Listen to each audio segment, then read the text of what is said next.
We're back with a Fox News alert. 30 Americans now confirmed dead and another 13 unaccounted for after Hamas unleashed its reign of terror in Israel last week. Meantime, politics is getting more clouded than normal in the fog of war.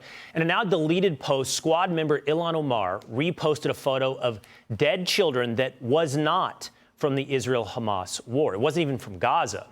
It was taken after a 2013 chemical weapons attack in Syria. She posted that just days after her fellow squad member AOC warned about spreading misinformation. She cautioned people to, quote, take a moment to pause and check for veracity and for confirmation from multiple sources. Well, here's something that is very real and confirmed. A bipartisan delegation of senators had to rush to a shelter when Hamas rocket fire broke out earlier in Tel Aviv. That would have been earlier today. Let's take this step by step, if we could, for a moment. Aisha, AOC is not wrong in the proliferation of misinformation out there on every form of media. And it's said that the first thing that dies in war is the truth. Congress is a very interesting place full of a ton of people that have very unique personalities. Let me just start off with that. And we often hear all sorts of things from different factions, the progressives for sure. What I will say is no tweet or post on X, whatever you want to call it, is going to do anything for the Palestinian people if that is what you really care about. Getting them humanitarian aid, getting them out of Gaza is what's going to help the Palestinian people. Republicans may be divided about who the heck they're going to pick for speaker, but they are united on one thing, and that's Israel. This is a huge problem for Democrats, is that they're divided about this. And there's been a lot of backlash over things that Ilhan Omar, Rashida Tlaib have said, and so on and so forth. But let me just pull out a couple of different points from this new poll from PBS and NPR, a Marist poll. It shows that 2/3 of Americans, 65%, say the U.S. should publicly support Israel. That is Democrats, Republicans, and independents. 8 out of 10 Americans are afraid this war is going to lead to a broader war. And more than half of Americans do not support President Biden's handling of the war between Israel and Hamas.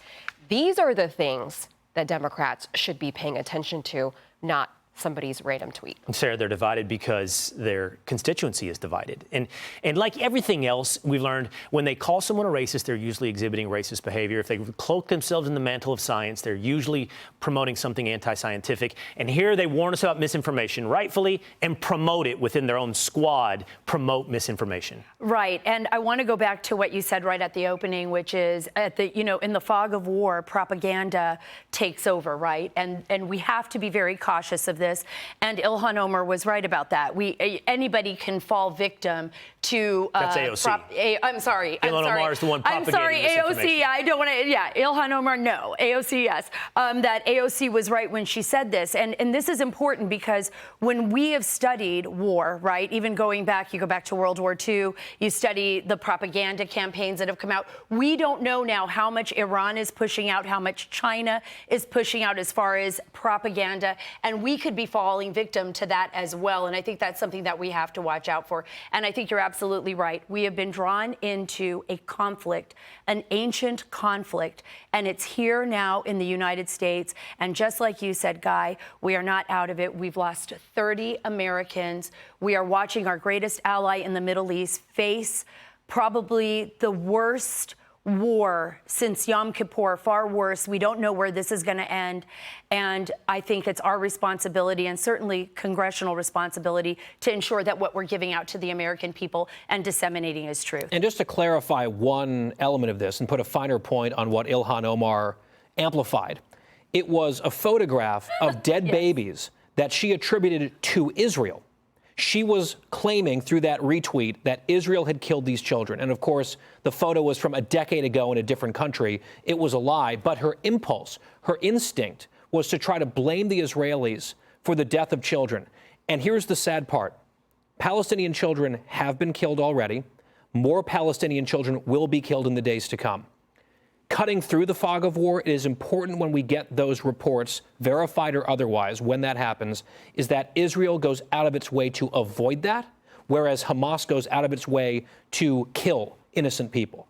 And that is one of the most important fundamental moral touchstones to think about when you consider this war in the coming weeks or maybe months, because there will be death tolls piling up, some maybe of dodgy provenance, because I don't trust Hamas to give us accurate information. Absolutely. There will be civilian casualties among Gazans, but Israel really goes out of its way to try to avoid that. That is precisely the opposite of the Hamas mentality. And Hamas puts their citizens, as I said in the open, in the line of fire for the reason for us to have this conversation, for the reason for... to use them as human shields. That's right. And then as propaganda if and when they are killed. To what you said earlier, Sarah, every nation who's ever been engaged in a war has indulged propaganda. It has happened in every war with every participant. The truth does die in war. I consider it the job of our elected leaders to share the truth with their people. So I cannot abide in Ilhan Omar or anyone else for that matter participating in the propaganda, and it puts the onus on us. It's our job to sort out the propaganda and do our best to tell the truth. Quick comment. My biggest thing, like in life and just in general, is like if I have a disagreement about something, and if you do have a disagreement about somebody's policy, have a conversation and discussion and actually confront that issue instead of tweeting about it. There was probably a bipartisan delegation that these women could have gone to Israel with and gone and made their points, you know, to the Israeli They're people boycotting there. Israel. But that's what I'm saying. But perhaps someone would have listened, or there could have been a discussion. But that's never a thought that enters into. Yeah, that's all I want to say. All right. No, thank you. Hi, everyone. I'm Brian Kilmeade. I want you to do me a favor. I want you to click to subscribe to the Fox News YouTube page. This is the only way that I know for sure that you're not going to miss any great commentary, any great news bites, any great interviews coming your way on Fox. You can get it all here on YouTube. So subscribe right now.